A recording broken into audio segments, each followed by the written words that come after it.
Buenas tardes con todos. Vamos a empezar con la telecapacitación de Jueves Científico del día 10 de noviembre del 2022. Tenemos el día de hoy como ponente a la doctora María Celis Pérez. La doctora es médico cirujano egresada de la Universidad Nacional del Centro del Perú. Es especialista en pediatría por la Universidad San Martín de Porres. Además es especialista en gastroenterología pediátrica por la Universidad Nacional Federico Villarreal y actualmente es médico asistente en el servicio de gastroenterología del Instituto Nacional del Niño San Borja. El tema de hoy es constipación crónica. Hago mencionar que en el chat de la ventana Zoom van a encontrar el registro de asistencia y también por ese medio van a poder realizar sus preguntas que al final van a ser contestadas. Muchas gracias. Bienvenida, doctora Celis. Gracias por la invitación.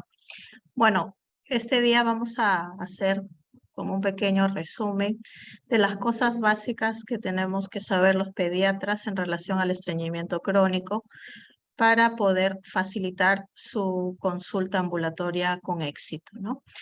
El estreñimiento crónico es una patología muy frecuente, ¿no? Más o menos el 30% de la asistencia ambulatoria para los pediatras o para los gastropediatras lo ocupa el estreñimiento crónico. Por eso es importante poder aprender las directrices actuales sobre su manejo para tener éxito con los pacientes. Bueno, voy a pasar la siguiente diapositiva. Por aquí.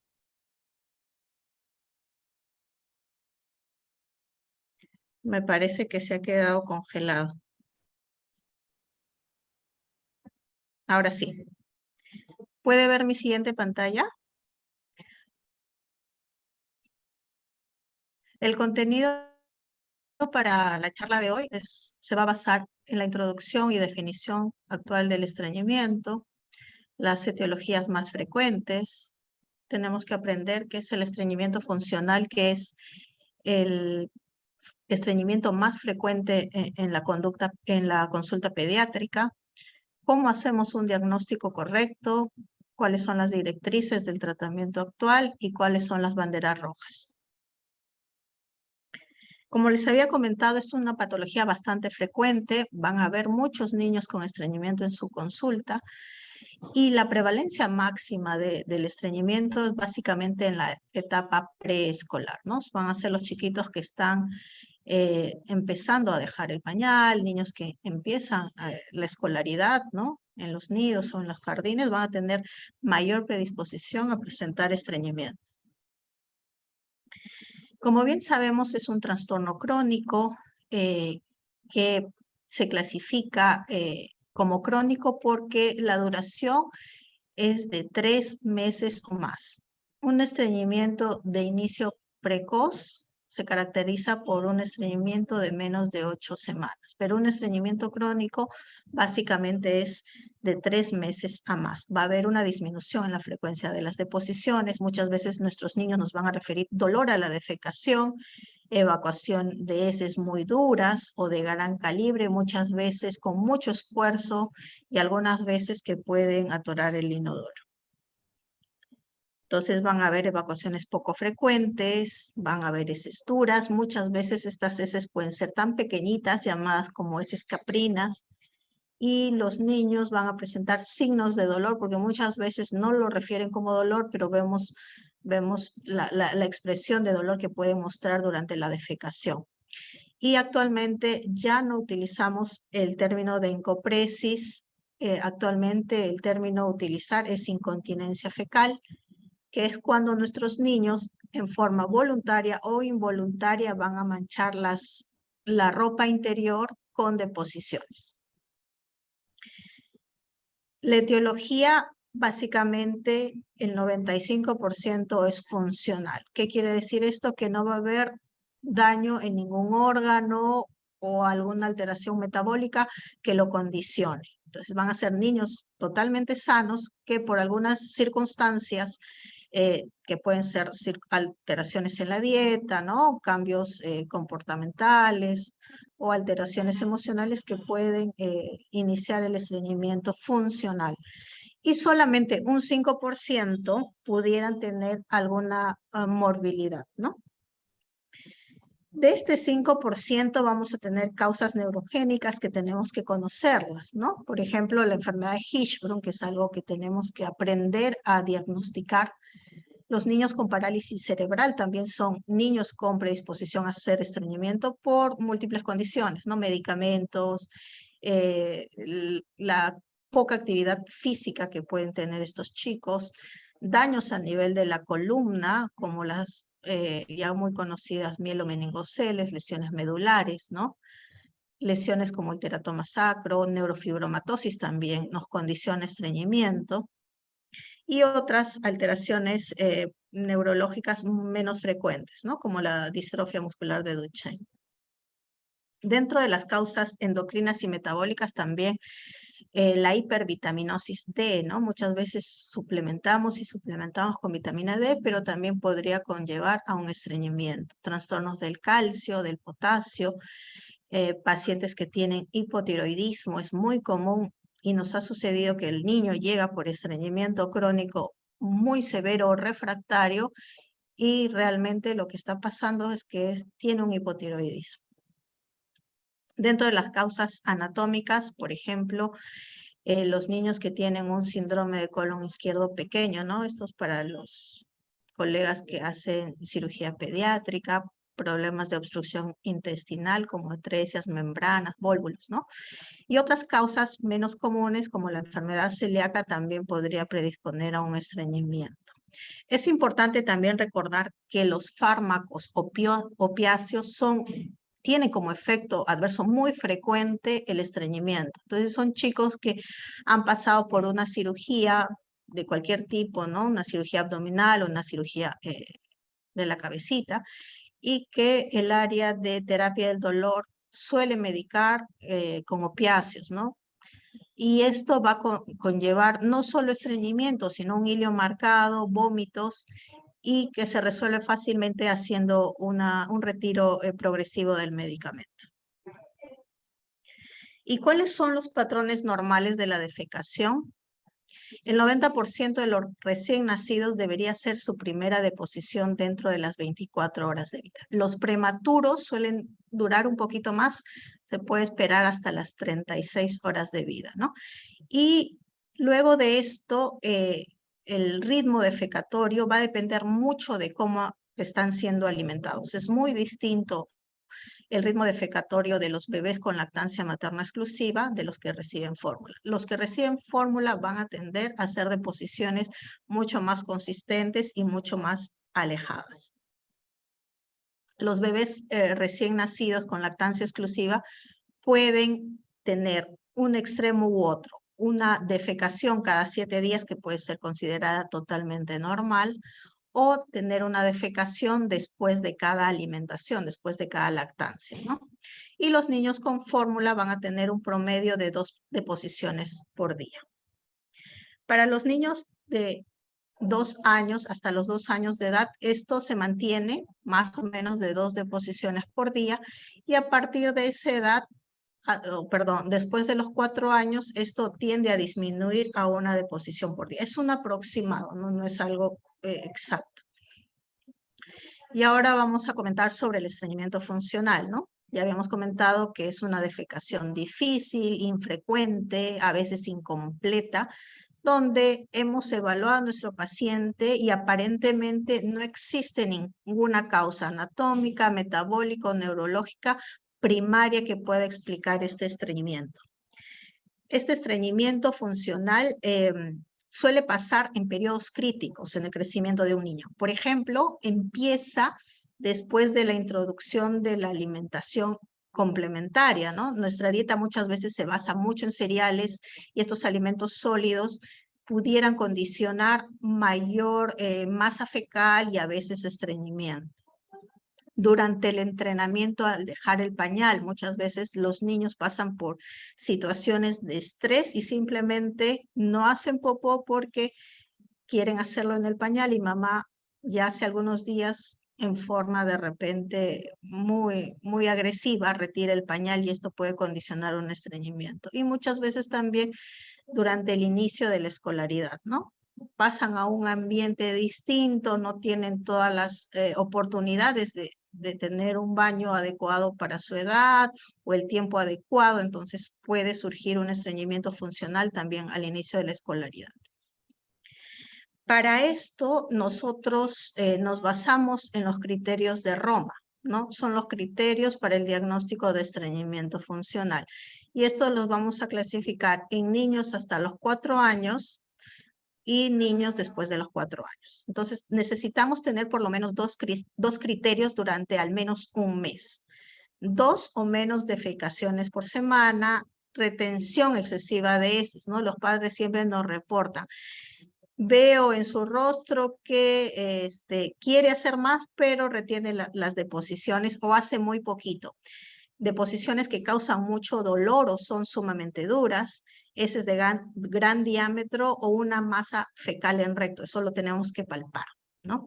Y niños que ya tienen entrenamiento para el baño, pueden añadirse estos criterios, ¿no? Al menos un episodio por semana de incontinencia, es decir, manchar la truza con deposiciones y antecedentes de heces de gran diámetro que a veces suelen obstruir el inodoro. Y tenemos que preguntar porque a veces tenemos cierto temor a preguntar, papás, ¿obstruye el inodoro? Sí o no. Entonces, es importante y está dentro de los criterios actuales de Roma 4. Para niños mayores de 4 años y adolescentes, ¿no? Los criterios se parecen un poquito. 2 o menos defecaciones en el inodoro por semana, un episodio de incontinencia fecal, posturas retentivas, ¿no? Los niños empiezan a hacer una especie de baile, se paran, se ponen en una esquina, se ponen colorados, están teniendo posturas de retención, ¿no? Antecedentes de deposiciones dolorosas y duras, gran masa fecal en recto, antecedentes de heces de gran diámetro que obstruyen el inodoro. Entonces, tanto para niños de más de 4 años o menos de 4 años, necesitamos cumplir con 2 de estos criterios de Roma 4. Vamos a pasar esto. Y en relación al tratamiento, nosotros tenemos que tomarnos un tiempo cuando estamos frente a los padres, porque a veces el tratamiento constituye mayor estrés en los papás, porque vamos a hablar de laxantes, vamos a hablar de terapia prolongada y esto a veces genera mayor rechazo al tratamiento. Hay un tratamiento que se va a descontinuar rápidamente, pero hay que explicarles, ¿no? Vamos a entrar a un reentrenamiento intestinal con el niño. Se han producido microscópicamente algunos cambios a nivel del intestino grueso, a nivel del recto. Este recto probablemente, si el estreñimiento ha sido más de 3 meses de duración, probablemente el recto ya esté dilatado, esté produciendo de repente ya una impactación fecal importante, ¿no? Entonces, dentro del reentrenamiento intestinal, tenemos que valorar una fase de desimpactación, si es que estamos hablando de un paciente crónicamente estreñido y de repente de un grado severo, y también conversar de que el tratamiento para el estreñimiento crónico es prolongado. No es un tratamiento de 1 semana o de 2 o de 3, es un tratamiento prolongado. Y este tratamiento con laxantes debe acompañarse de una terapia conductual. Hay algunos estudios que han valorado, ¿no? Uso solo de laxantes y uso de laxantes más terapia conductual. Recuerden que el estreñimiento crónico se debe a otros factores, ¿no? Habíamos comentado que muchas veces se asocia al inicio de la escolaridad, se asocia a eventos traumáticos al dejar el pañal. Entonces, es importante también la terapia conductual en estos niños, ¿no? Y esta se puede basar en pequeños elogios o en pequeños regalos después de hacer cada deposición. Y si ya nuestra evaluación muestra a un niño que tiene mucho desagrado o fobia a defecar, entra a tallar la parte de psicología, ¿no? Que es nuestro pilar también en el manejo del estreñimiento crónico. Es importante también dentro del reentrenamiento los cambios en la dieta, manejar el incremento de fibra y de líquidos. Por eso durante la anamnesis nosotros tenemos que valorar cómo es la dieta diaria de este chico, usa o no usa fórmulas, consume cuántos vasos de leche al día. Y la cuarta parte del reentrenamiento intestinal, después de haber logrado exitosamente deposiciones diarias, blandas y suaves, se va a valorar la disminución gradual y retirada de los laxantes según la tolerancia, ¿no? Muchas veces esto puede llevar retrocesos, pero no hay ningún problema. Siempre tiene que ser gradual y evaluando clínicamente al paciente. Entonces, ¿cómo sé si mi niño requiere una desimpactación fecal? Tengo que saber si está impactado o no. ¿Cómo lo voy a valorar? O fácilmente voy a examinarlo y voy a evaluar si hay una masa fecal significativa en la región abdominal. Algunas veces debemos hacer un examen rectal. Sí, a veces puede ser contraproducente. Las guías de la Asociación Europea no lo recomienda, pero algunas veces nosotros los gastroenterólogos, cuando tenemos alguna duda si estamos frente o no a una patología orgánica, lo realizamos. Pero es importante también evaluar la región anal. Muchas veces solamente evaluamos la región abdominal, pero hay que revisar el ano porque en el ano podrían haber muchas otras alteraciones, fisuras, de repente alguna malformación, ¿no? Alguna fístula rectal. Entonces es importante que valoremos no solo la región abdominal, sino también la región perianal. Las radiografías no se realizan de rutina, pero si tengo alguna duda, si no estoy seguro de si este chico está impactado, podría ayudarnos de alguna manera para el manejo de la desimpactación. Y siempre valorar, ¿no? Que los padres siempre nos van a comentar, defeca muy poquito. Pareciera que tuviera más, pero solo defeca un poquito y es muy poco frecuente. Entonces, dentro del manejo de la desimpactación fecal, vamos a tener opciones de manejo vía oral, manejo vía rectal y también podemos usar las dos vías, ¿no? Siempre considerar al paciente.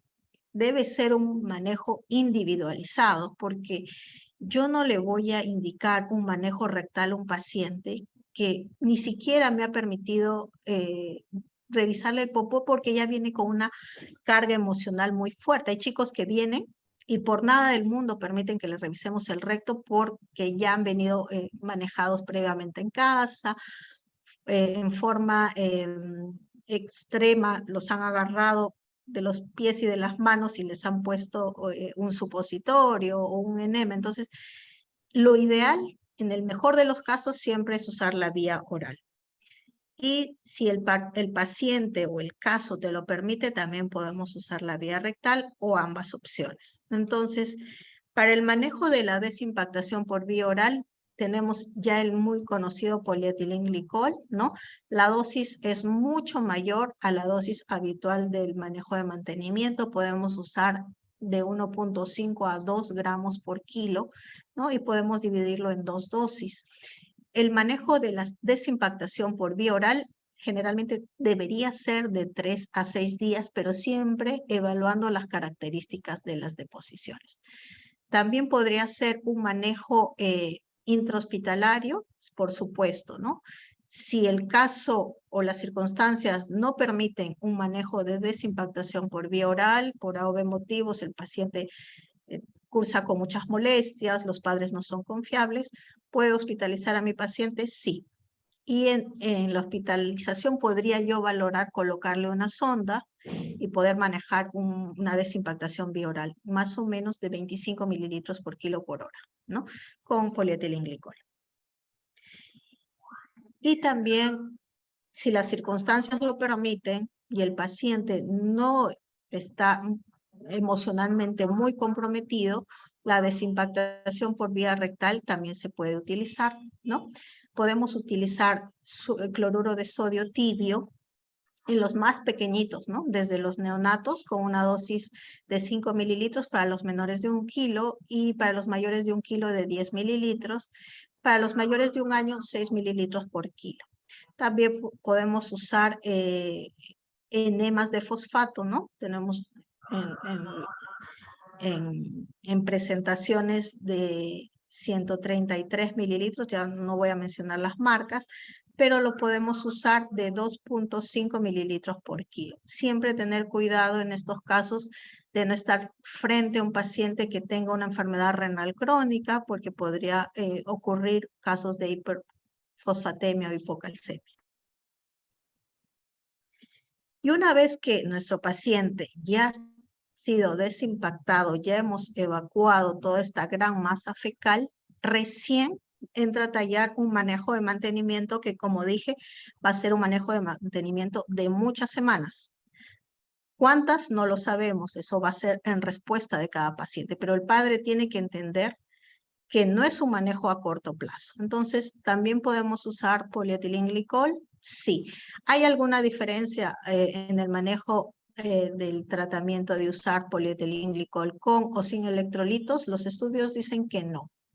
No hay mayor complicación ni efectos adversos si se usa uno u otro. El gran problema es el sabor. Por eso es que se prefiere un polietilenglicol sin electrolitos. Entonces, la dosis es un poco menor, entre 0,5 a 1. Algunas literaturas refieren entre 0,4 y 8, ¿no?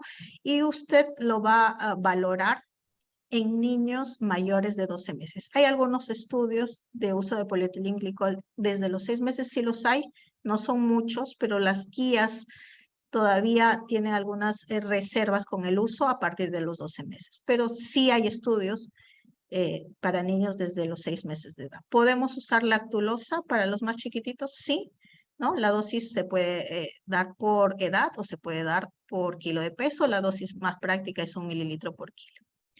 Entonces, el efecto adverso de la lactulosa, pues sabemos que el sabor es muy dulce, a veces el sabor y la permanencia por tanto tiempo, probablemente el niño deje la medicación antes de tiempo. Entonces son factores que uno tiene que ir valorando y, como comenté, el tratamiento tiene que ser individualizado. Hay algunos otros tipos de medicación de tipo estimulante, van a hacer que se produzcan más movimientos a nivel de los músculos del tracto digestivo bajo, ¿no? Y para eso tenemos el conocido bisacodilo, ¿no? Que lo podemos usar desde los 3 años de edad. Los senócidos como tal no los tenemos en Perú, tenemos algunos fármacos que tienen pequeñas cantidades de sena, y sodio sulfato no es de uso muy común, pero también lo tenemos. ¿Qué hay en relación a la fibra, no? Ya habíamos comentado que tenemos que hacer una valoración detallada del consumo de fibra en casa, ¿no? Para efectos prácticos, la cantidad de fibra que debería consumir un niño es la edad más 5 gramos, ¿no? Para efectos prácticos. A veces hay que tener una tablita de lo que come y ver cuántos gramos de fibra tiene la pera, cuántos gramos de fibra tiene la manzana, y en eso basar la dieta del niño, ¿no? Pero para efectos prácticos, de 2 a 3 frutas al día ya pudiéramos tener una cantidad aceptable de fibra. Entonces, no solo es la medicación, sino también los cambios dietéticos y el consumo de líquidos también. Y esto se detalla en relación al peso. Como otras medidas generales que tenemos que adoptar, es una buena posición para la defecación. Nosotros tenemos que relajar el piso pélvico y a veces no lo logramos porque el niño de 2 o 3 años utiliza el inodoro de adultos y muchas veces los piecitos suelen colgar. Entonces tenemos que orientar a los padres en relación a cómo tiene que ser una defecación normal y fisiológica. Sí, es importante, ¿no? Tener un adaptador para el inodoro, porque a veces, muchas veces, los niños se sienten inseguros y empieza el rechazo al inodoro desde ahí. Se sienten inseguros, piensan que pueden caer, entonces necesitan un adaptador y un pequeño banquito para poder lograr que las rodillas estén más cerca al abdomen y puedan lograr una relajación mejor del piso pélvico y una mejor defecación. También es importante reducir el consumo de lácteos. Las guías recomiendan en los estreñimientos crónicos una medida de leche al día, ¿no? Es decir, un vaso de leche al día. Hay niños que tienen 4 o 5 años y te toman 3, 4 veces al día, y eso pudiera estar desencadenando una falta de respuesta al tratamiento inicial. es importante también que para el seguimiento nosotros valoremos las características de las deposiciones mediante escalas, porque muchas veces los padres te dicen, no, mi niño no está mejorando, y tú le dices, ¿cómo son las deposiciones? Como la tipo 4. Entonces, probablemente exista una alteración en la comunicación y a veces nosotros necesitamos guiarnos de ciertas escalas para poder hacer un buen seguimiento. ¿Y cuáles son las banderas rojas que es importante que ustedes lo tengan presente siempre cuando estén evaluando por primera vez un niño con estreñimiento crónico? Primero, preguntar, ¿mi bebé o el bebé presentó un meconio dentro de las primeras horas de vida o este pasaje de meconio demoró más de 48 horas? Porque podríamos estar frente a una enfermedad de Hirschsprung. Segundo, este estreñimiento se presentó dentro de del primer mes de vida, es un estreñimiento muy precoz, probablemente exista alguna circunstancia orgánica que esté condicionando este estreñimiento. Entonces, no solo tengo que pensar en un estreñimiento funcional en este niño, sino que tengo que valorar las otras etiologías. Mi paciente viene de una familia con historia de enfermedad de Hirschsprung, también tengo que consultarlo dentro de la anamnesis, ¿no? Heces acintadas, heces delgadas me podrían estar hablando de una estenosis a nivel rectal, ¿no? Mi paciente tiene falla en el crecimiento, deposiciones con sangre, hay que valorar si esto es una fisura anal o podría ser una alergia a la proteína de la leche de vaca también, ¿no? Se asocia este estreñimiento a vómitos biliosos, esto no es un estreñimiento funcional. Hay que revisar bien esa barriguita porque de repente estamos con alguna anomalía a nivel intestinal, ¿no? Hay que valorar también los signos de hipotiroidismo, ¿no? Muchos de estos chicos están con signos clínicos de hipotiroidismo, vienen siendo manejados muchas veces con dosis altas de laxantes, no mejoran y no mejoran, algo está pasando ahí, hay que dosar hormonas tiroideas también. Evaluar siempre la región perianal, ¿no? No siempre es necesario un tacto rectal, como les dije, pero siempre revisar cómo está ese ano, su ubicación, su posición, ¿no? Revisar también la región sacra, la región lumbar baja, hay que revisar si hay signos de disrafias, ¿no? Vellitos, de repente lunares, de repente un hoyito, un hoyuelo sacro muy profundo, ¿no? Podría ser un indicativo de alguna disrafia. Muy bien.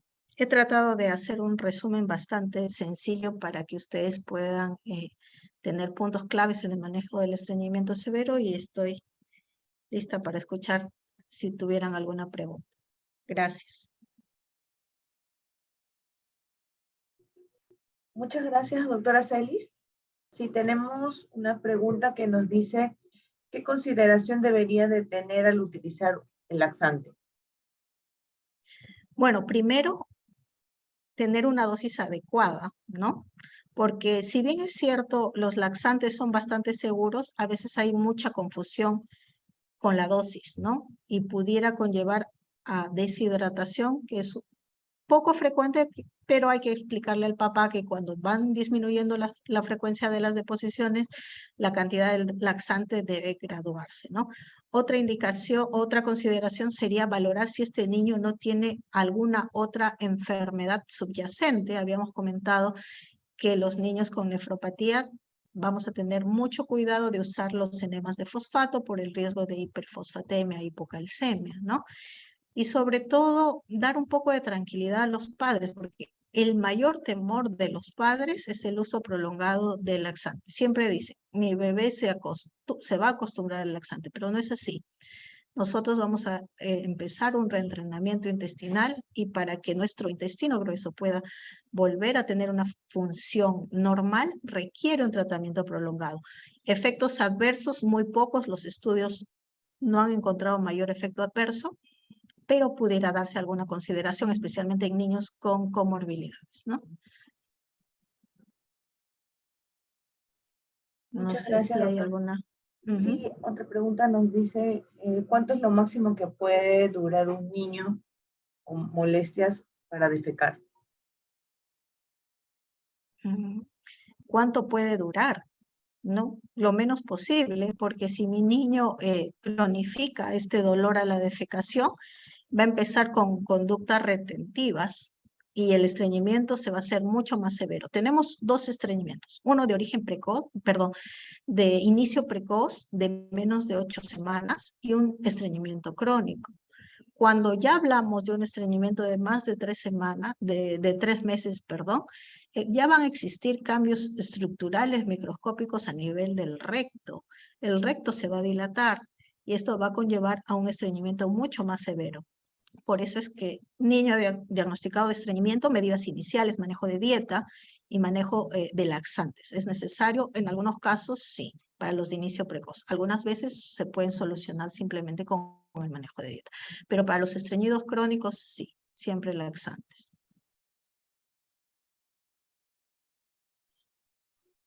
Muchas gracias, doctora. Una de las preguntas nos dice, ¿los laxantes deberían acompañarse con simeticona, simeticoma o No, solo si tienen síntomas? no. Algunas veces sí lactulosa por su característica de ser un carbohidrato va a producir mucho gas, ¿no? Por eso es que la lactulosa se está dejando de usar. Se ha comparado que en los estudios que la lactulosa sobre polietilenglicol tiene mucha ventaja, ¿no?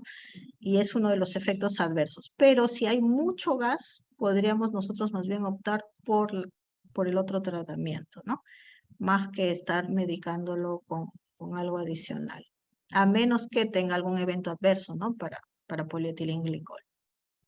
Pero no solemos acompañarlo de simeticona.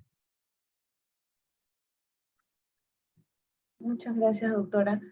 Bueno, ya no tenemos otras preguntas, pero para finalizar, ¿qué recomendaciones nos podría brindar?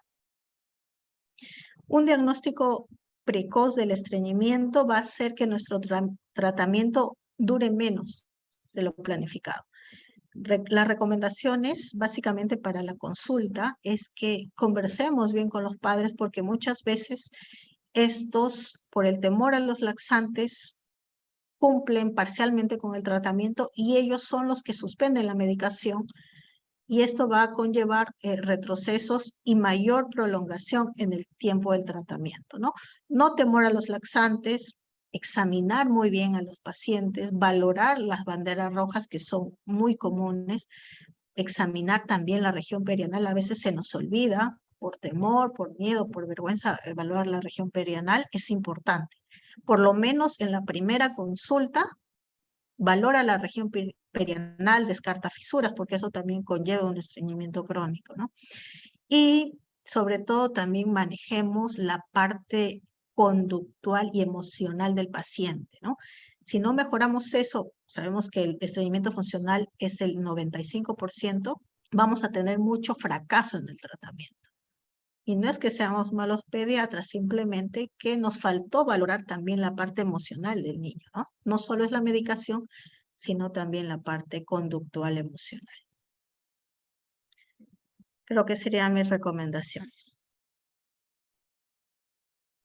Bueno, doctora María Celis, la Oficina de Docencia le agradece por su gentil participación el día de hoy como ponente en un tema tan importante y también por haber compartido su experiencia profesional con todos nosotros. También agradecemos a los participantes y los esperamos el próximo jueves con otra telecapacitación. Muy buenas tardes.